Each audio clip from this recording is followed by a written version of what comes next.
Насаат KG тартуулайт.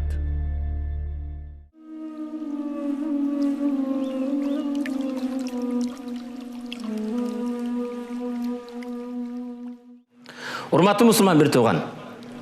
Пайгамбарыбыз саллаллаху алейхи вассалам кантип бүгүн биз менен болот?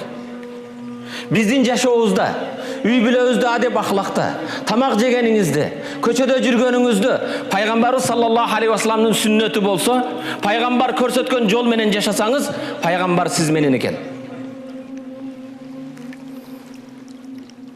Пайгамбарыбыз саллаллаху алейхи вассалам иннама бу'исту муаллиман. Мен мугалим болуп жөнөтүлдүм дейт. Мугалим жакшылыкты үйрөткөн, туура жолго чакырган.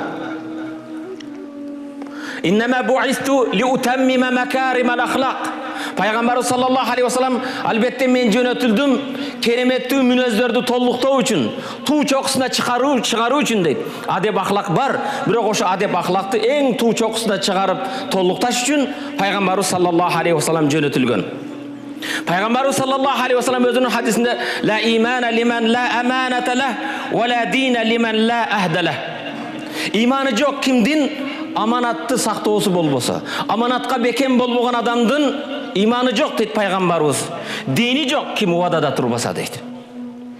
Бүгүн урматтуу мусулман бир тууган, убадабызда бекем турабызбы? Аманатка кыянат кылбайбызбы? Кээде аманат деген кезде биз бирөөдүн берип койгон тыйын тыпырын аманат деп ойлойбуз. Мойнубуздагы балдарыбыз аманат, аялдарыбыз аманат. Ошолорго биз иман тарбиясын бердикпи? Туура багыт бере алдыкпы? Же өзүбүздүн өмүр жолдош кыздарыбыз, биздин намысыбыз болгон кыздарыбыз үйдөн чыгып жаткан кезде, ошо аманатка кыянат кылбасаң узун кийгин, авратыңды жапкын дедикпи?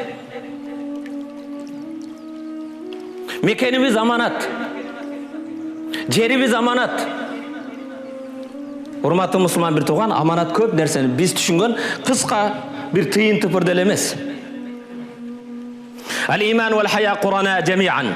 Пайгамбарыбыз саллаллаху алейхи вассалам иман менен уяттуулук экөө ери шаркак дейт.